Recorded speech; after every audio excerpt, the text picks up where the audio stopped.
আসসালামু আলাইকুম। আজানের রান্নাঘরে আপনাদের স্বাগতম। আজকে আমরা পাঙ্গাস মাছ ভুনা করব। চলুন এই রান্নার মূল উপকরণগুলো এক নজরে দেখে আসি। উপকরণগুলো দেখা হয়ে গেলে চলে যাব মূল রান্নায়। প্রথমে একটি খালি বাটিতে আগে থেকে ধুয়ে রাখা মাছগুলো ঢেলে দেব। এখন এই মাছগুলোর সাথে কিছুটা হলুদ মরিচ লবণ মেখে নেব ভাজবার জন্য।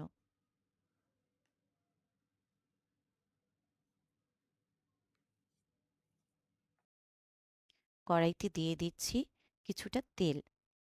তেলটা যখন গরম হয়ে আসবে তখন মেখে রাখা মাছগুলো একটা একটা করে ছেড়ে দেব। মাছগুলো ভালো করে এপিট ওপিট ভেজে নিতে হবে। মাছগুলো ভাজা হয়ে গেলে মাছগুলো তেলে থেকে উঠিয়ে নেব এবং এই তেলটি আমরা আর রান্নার জন্য ব্যবহার করব না। আজকে আমরা এই মাছগুলো সরিষার তেল দিয়ে রান্না করব। এখন আরেকটি কড়াইতে দিয়ে দিচ্ছি কিছুটা পরিমাণ মতো সরিষার তেল। তেলটা যখন গরম হয়ে আসবে তখন দিয়ে দেব কুচি করা পেঁয়াজ। পেঁয়াজগুলো দিয়ে পেঁয়াজটা তেলের সাথে কিছুক্ষণ ভেজে নেব নরম হয়ে আসা পর্যন্ত। পেঁয়াজটা কিছুটা নরম হয়ে আসলে দিয়ে দেব আদা রসুন ও পেঁয়াজ বাটা। আদা রসুন ও পেঁয়াজ বাটা দিয়ে তেলের সাথে কিছুক্ষণ ভেজে নেব যেন আদা রসুন ও পেঁয়াজ বাটা থেকে কাঁচা গন্ধটা চলে যায়। ভাজা হয়ে গেলে দিয়ে দিচ্ছি হলুদ মরিচ ধনিয়া ও জিরার গুঁড়ো। এখন এগুলোকেও একটু ভেজে নেব। এখন দিয়ে দিচ্ছি কিছুটা পানি যেন মশলাগুলো পুড়ে না যায়।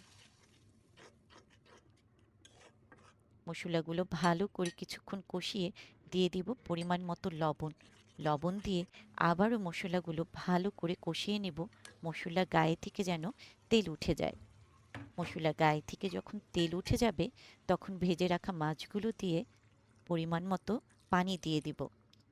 এখানে আমি নর্মাল পানি ব্যবহার করেছি, আপনারা চাইলে গরম পানিও দিতে পারবেন। এখন দিয়ে দিচ্ছি কয়েকটা কাঁচামরিচ।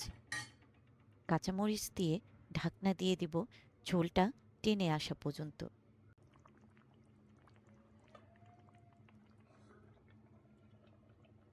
কিছুক্ষণ পরে ঝোলটা যখন টেনে যাবে তখন দিয়ে দেব কিছুটা ধনিয়া পাতা। ধনিয়া পাতা দিলে মাছের স্বাদটা দ্বিগুণ বেড়ে যায়। বাস, ধনিয়া পাতা দিয়ে ২-১ মিনিট রেখে নামিয়ে নিলে তৈরি হয়ে যাবে আমাদের পাঙ্গাস মাছ ভুনা। এভাবে রান্না করলে পাঙ্গাস মাছ ভুনাটা অনেক মজা লাগে। আপনারা একবার বাসায় ট্রাই করে দেখতেই পারেন। আশা করছি আপনাদের খারাপ লাগবে না। আমার রান্নাগুলো যদি আপনাদের ভালো লেগে থাকে তাহলে আমার চ্যানেলটিকে সাবস্ক্রাইব করতে ভুলবেন না।